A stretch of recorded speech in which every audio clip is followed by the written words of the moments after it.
This holiday season, step aboard a Seattle tradition, the Argosy Cruises Christmas Ship Festival.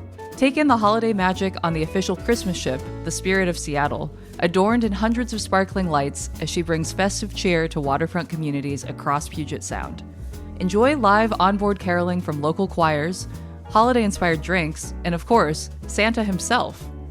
With every ticket, Argosy donates to the Seattle Times Fund for Those in Need, supporting several local charities. Create memories that sparkle.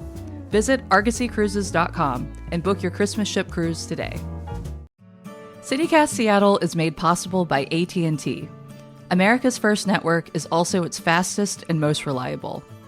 Based on RootMetrics' United States Root Score Report, 1H 2025. Tested with best commercially available smartphones on 3 national mobile networks across all available network types. Your experiences may vary. RootMetrics rankings are not an endorsement of AT&T. When you compare, there's no comparison. AT&T. This is CityCast Seattle. I'm Jane C. Hu, and here's what Seattle's talking about. Today on CityCast Seattle, a teeny tiny increase to our sales tax, upcoming holiday travel, and does Seattle's iconography need a makeover? But first, we're talking about affordability and how folks are taking on more than one job to make things work. So to kick things off, I want to ask Brett Hamil, writer, performer, and the cartoonist behind the weekly series Doom Loop, what is the weirdest job you've ever had? Wow. Well, I was a tour guide at the Fountain of Youth in St. Augustine, Florida. Wait. What is the Fountain of Youth? The Fountain of Youth is they found it. Just 1950s era, hasn't been updated since tourist trap outside of downtown St. Augustine, Florida, which is the longest continuous U.S. city, in which it is reputed that Ponce de Leon traveled to the New World. And did he find the Fountain of Youth here? You try some of the water and find out. Do you drink the water? You put it on your Yes. face? We would give the tourists a little paper shot cup of water. The water was basically just a sort of sulfury smelling mineral water that was pumped up from what used to be a natural freshwater spring. And so, yeah, that's my go-to for the weirdest job I've ever had. And of course, we always had to drop the zinger on them. You know, does this water work? I don't know, but I've been doing tours here for 70 years and I feel great. Okay, incredible. Sam J Leeds, creative producer. Can you beat that? What's the weirdest job you've ever had? I don't think I can beat that. Also, I love that the Fountain of Youth was in Florida, where the most retirees go. Yeah, that feels correct to me. I think the weirdest job I have had was I was an intern for a communications agency in Seattle, and we were doing work for PSE, and we had to do these energy efficient giveaways on the ferries. So we would walk around on the ferries and hand out these tickets to everybody who really did not want to take them from us. But then at some point, we would have the captain of the boat announce that they were giving away like a TV or a washing machine, and you needed to check your ticket to see if you'd won. And then there would be this like mad scramble from all the people who had like refused to take tickets from us trying to get one. So it was a very funny sort of sales experience of being trapped on a ferry with a lot of people who at first hated us and then really, really liked us. And I did this for a summer. What if you're a renter? What are you going to do with the washing machine? These are great questions, Jane. Congratulations, both of you. Those are both very weird jobs. I think my weirdest job was also college, and I had a job buying textbooks back from people. I was like basically their sole employee, or I was like the manager for one of the years, and it involved going to a bunch of random people's dorm rooms with a little scanner and then carrying like so many pounds of books across campus, and then having to take all of them to a storage warehouse. Like basically the last 2 weeks of class that everyone was like studying for finals or like partying, I was just like going to people's dorm rooms and schlepping books around, and I cannot say I recommended it, but I did make some cash and that was great. I wanted to talk about this because this weekend, the Seattle Times ran a couple of interesting pieces on the phenomenon of having more than one job at a time, which I think anyone under the age of 45 is highly familiar with. If not personally, they probably know a lot of people who have done this.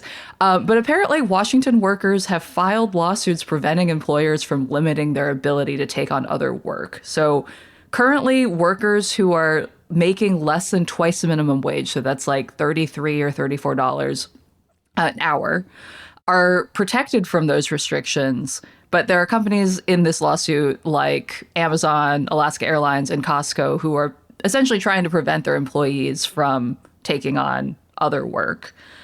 National surveys show that anywhere from 5 to 20% of workers typically get income from more than one source. And I mean, it kind of makes sense, especially if you live in Seattle. Like, there were stats that came out last week that showed that you need $135,000 as a single person to live comfortably in Seattle. That's assuming that you're spending 50% of your income on necessities. And that is $163,000 for people who are coupled but don't have children. And if you're a family of three, that's $242,000. That's a lot of money. I mean, even with a dual income, like 2 adult earners in your family, you got to be making quite a bit to have that add up unless you're taking on more than one job. Have you all had more than one job at once? Is this something you're familiar with? Of course. Absolutely. I mean, it's so normal, especially in media. A lot of people live that freelance life. You know, like that was my life for years. To me, it's wild that this is even up for debate. We live in hustle culture now, you know, rise and grind, gig maxing. Like everyone is now just de facto expected to have multiple gigs.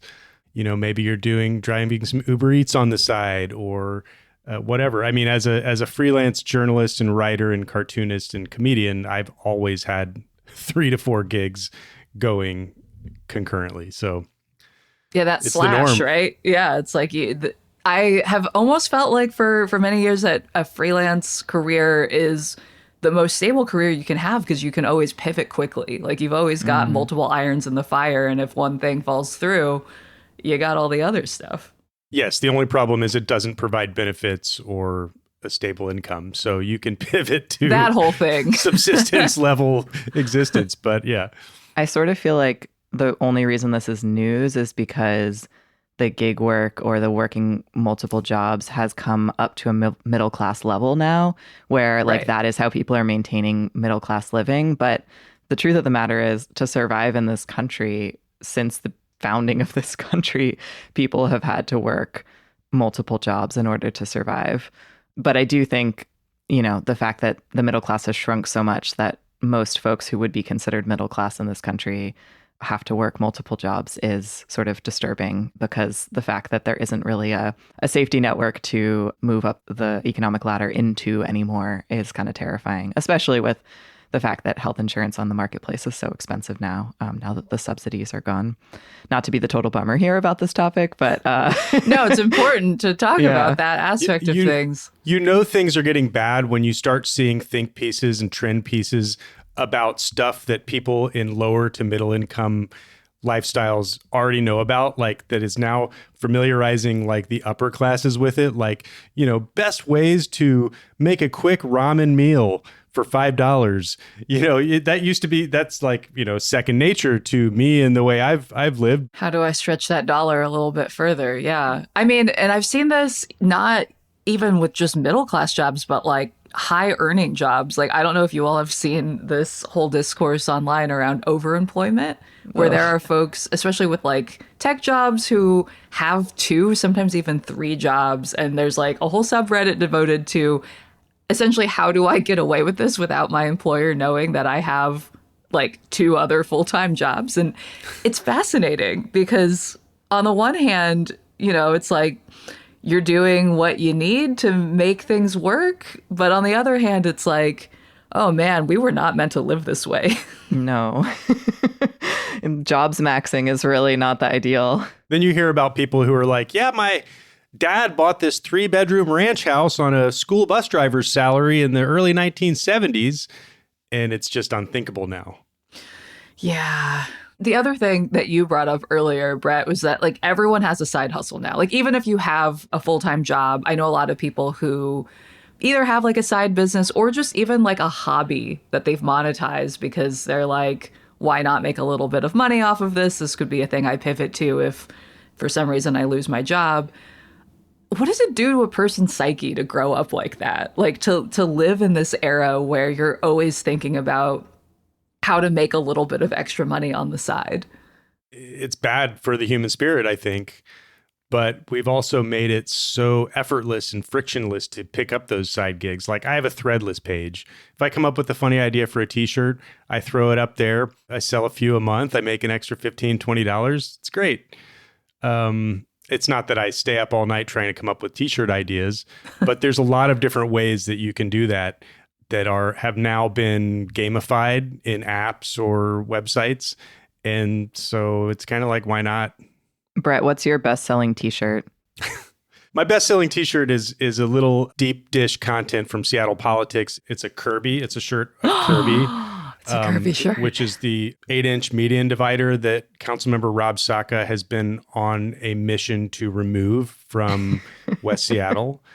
And there's such deep lore about this at this point, but there are people in West Seattle who are very angry that he was removing like a pedestrian safety element. And so I've sold a lot of those. Probably my second bestseller is one that says I could go either way on Steely Dan, because I feel that was a viewpoint that is not necessarily expressed often enough. People either love or hate Steely Dan, but me personally, they're okay. I could go either way. Yeah. Mm-hmm. See, yeah. So you're the target demographic for this t-shirt. I am. Okay, well, I have yet to see a Kirby t-shirt in the wild, but I want to talk more about what kind of Seattle merch we might want to see when we come back after this quick break.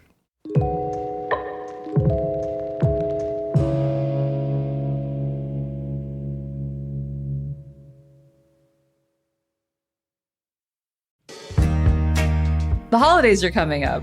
Maybe you've got family coming to town and you want to show them a good time. Or maybe you have a few days off and you want to treat yourself to a little staycation. One of my favorite things is to hop on the ferry and head over to Bainbridge Island. I always feel like I'm in a movie when I'm on the ferry, like whether they're the dramatic views of the Seattle skyline or just moody fog. And once you're on Bainbridge, there's a lot to do. Their downtown is super close to the ferry terminal, and you can just go right over and do your holiday shopping. Like there's this amazing antique store where I once got these Japanese woodcut coasters that I get compliments on all the time. You could also check out the Bainbridge Bakery Trail. There are 10 bakeries and cafes with vegan and gluten-free options, all within walking distance of the ferry, and another 6 if you've got wheels. Go to visitbainbridgeisland.org and check out the bakery trail under things to do. Or follow Visit Bainbridge on Instagram at Visit Bainbridge Island WA.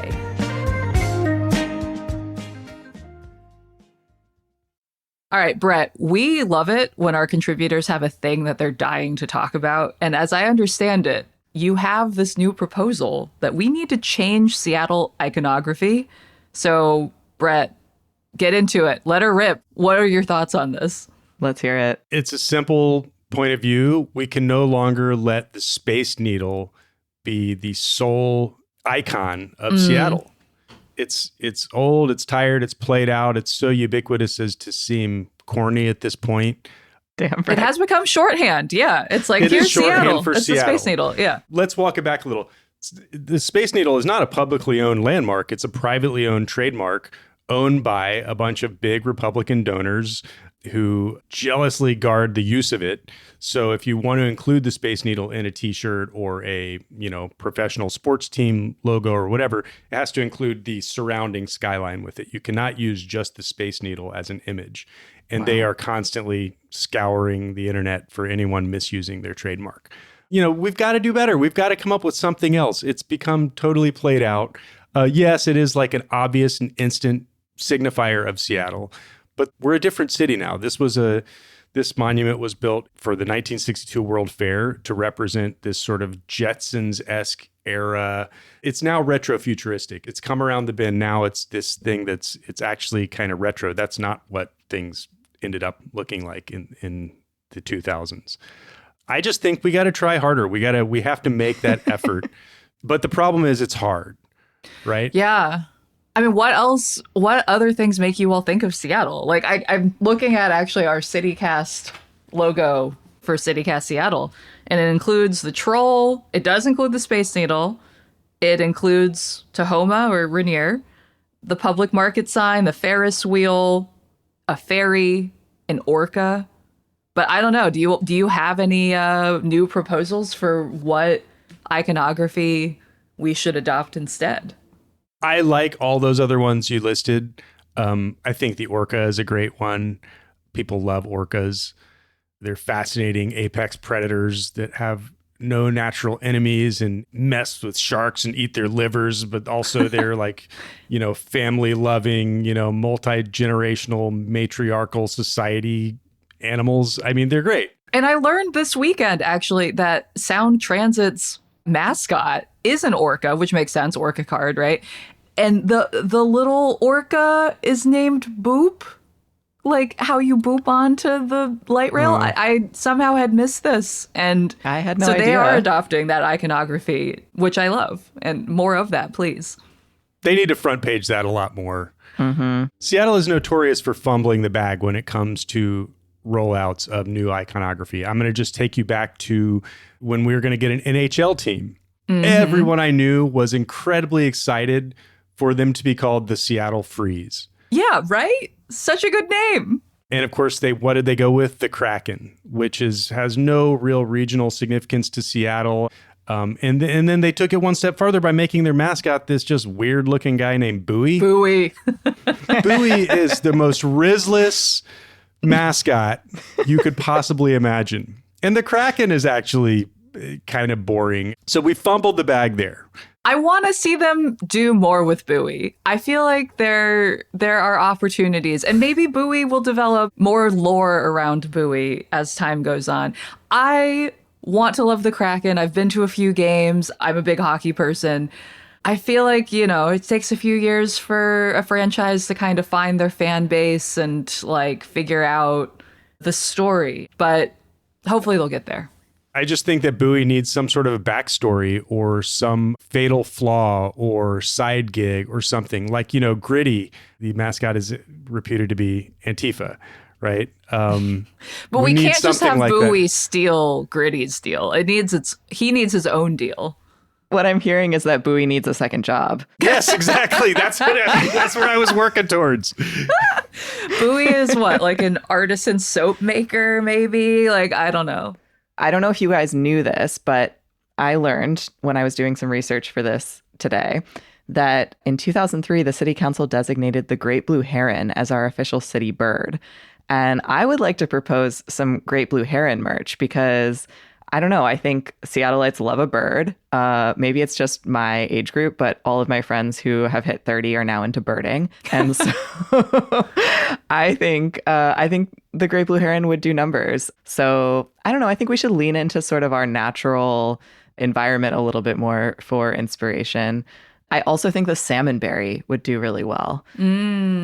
So those are some of my proposals that I think the nature girlies could really get into. I love that. It's true. Every time I've ever seen a heron out in the world, everyone is like kind of weirdly crowded around. Like you can always tell that there's something cool going on because everyone has stopped. And I mean, okay, so I know that for a while, there was a couple of guys who ran something called the Seattle Department of Design. I don't think they're making stuff anymore, but they had merch that reimagined what Seattle merch could look like. Like they had designed a Seattle City Light shirt, a Seattle Parks and Rec shirt, a blanket with the Seattle Park System rainbow sign, which I wish I could purchase now. And I know like Sound Transit has released some merch as well. Okay, so stuff with like salmon berries on it would be amazing. What other things are kind of undercovered right now? The light rail is an obvious one. It's already got its own iconography and distinct shape. The view of Rainier, we have lots of lakes. It's a city surrounded by lakes, so water should have some role in there.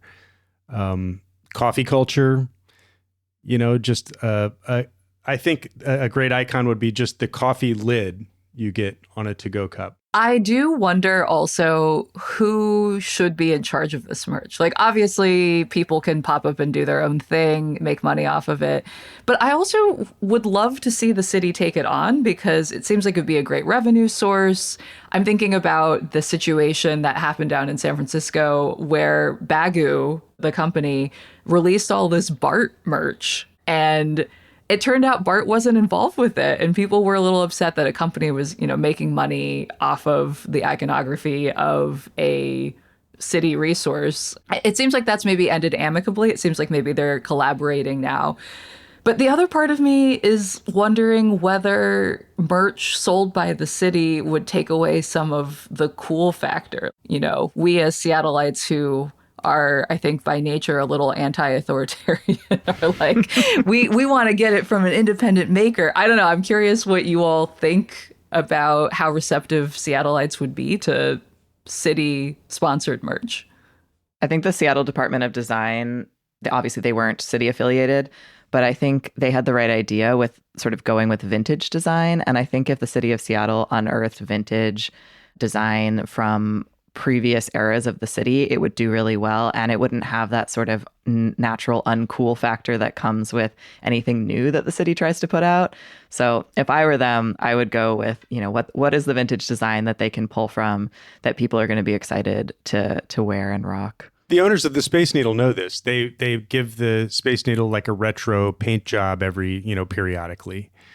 I think that we definitely should lean more into Sasquatch because as a culture, if you go down to Northern California, they play it up so hard, and they're like we're in the region too. Like Sasquatch is here for sure. Yes, absolutely.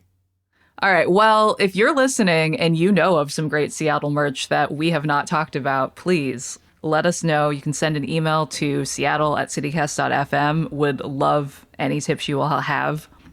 And all right, let's take a quick break.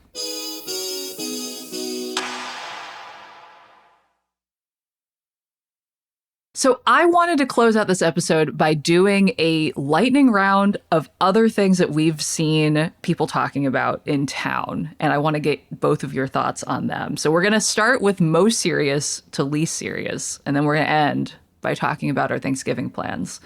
So first up, City Council just passed a $9 billion budget. Sam, your Monday newsletter for CityCast broke down some of the highlights. So incoming Mayor Katie Wilson is inheriting a $140 million budget gap, which includes $490 million for the police department. Part of that budget is also raising sales tax by 0.1%, which doesn't sound like a lot. According to the Bureau of Labor Statistics, though, the average Seattleite spends about $20,000 on food and entertainment every year. And I did the math. I mean, it's not very hard math. If you're spending $20,000 on stuff, that's an extra $2,000 of taxes if you're raising tax rates by 0.1%. What would you all spend an extra $2,000 on? This new budget is so craven and cynical.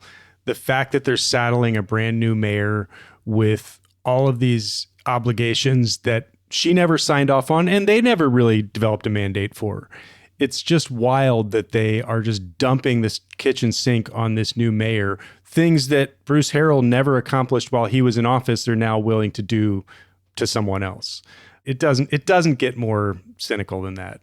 But Brett, what would you spend your $2,000 on? I mean, I need some new sweaters for the cold weather. And all the other things I've been putting off buying because the economy is crappy and affordability has gone out the window. I think I would want some new camping gear and potentially also to finally finish re-upping my emergency preparedness kit for when and if the big one comes, because emergency preparedness stuff is expensive. And I keep being like, ugh, I don't want to spend the money on this. So if I got that $2,000 back, it would go towards being ready for when the big one comes. I do have my hand crank radio though, so I'm ready in that regard. Nice. Good. Okay. Well, I'm sorry to say That is probably TK you will not be getting back. But all right, let's move on. I saw this hilarious Reddit thread where someone was essentially just asking, is it a thing for Seattleites to just not have blinds on their windows and to not use them at night? As someone who has no blinds, I was like, ooh, okay. I feel a little called out. Curious for your thoughts. I'm not aware of this. I use my blinds so religiously, especially in the hotter months, to keep the hot air out, the heat out, and in the winter for the opposite. So I have an entire hot weather regimen that I do. You can ask my family because I'm pretty fanatical about it. You know, when it's hot in Seattle, you close up all the blinds. You don't let any of that solar radiation in, and you keep all the cool air in the house. And then when it cools off, you open everything up and start again, which I don't think that people in Seattle know about that in general. Oh, if you lived through the summer of 2021, you had to learn about that. Like that yes. You could not live if you had not figured that out. I've noticed this in like just single family homes too. Like when I'm walking the dog around at night, like I often just look into people's houses and I can see the art on their walls. Like I have one neighbor who, I mean, I know this because I've seen him sitting in the room, and then I've also seen the images behind him, which are giant canvas prints of his children.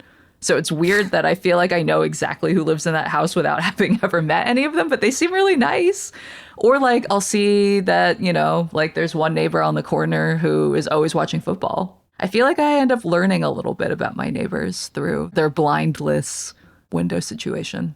I thought we were a much more private city than that. That surprises me. Maybe you are, Brett.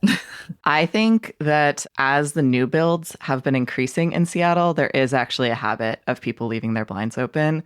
And it's often because people are buying these like glass boxes, essentially.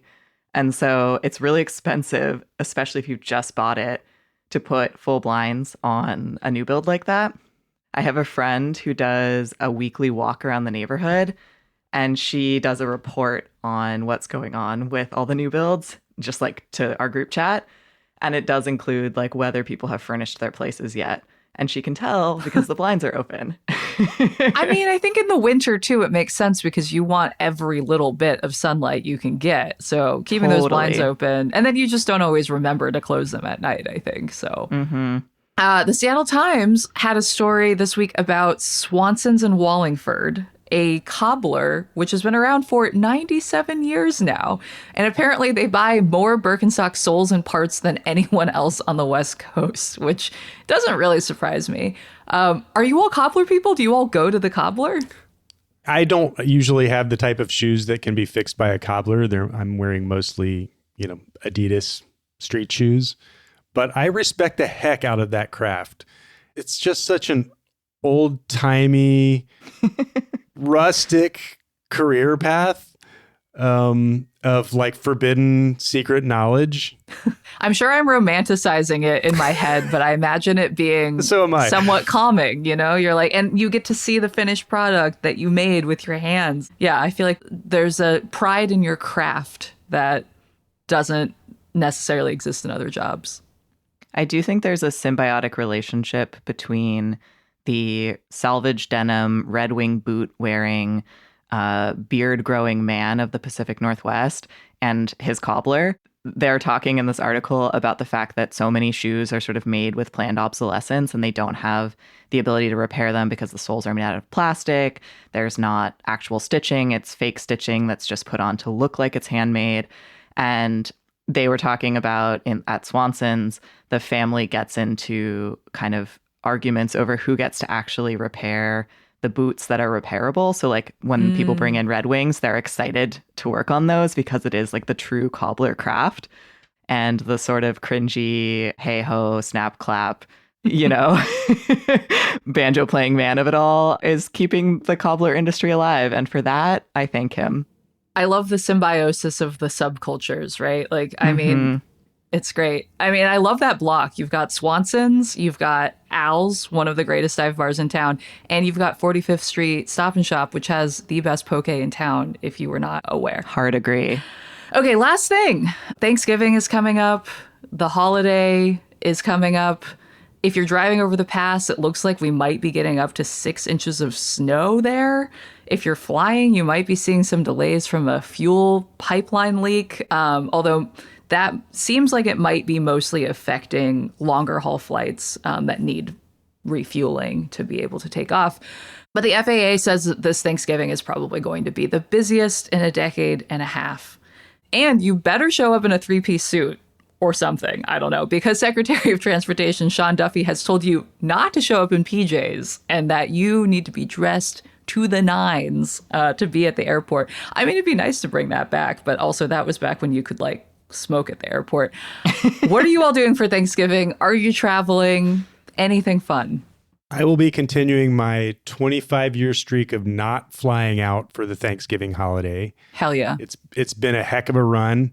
I'm going to some friends' house who are serious cooking nerds who take incredible pride in making incredibly delicious dishes that I have to make no effort to consume.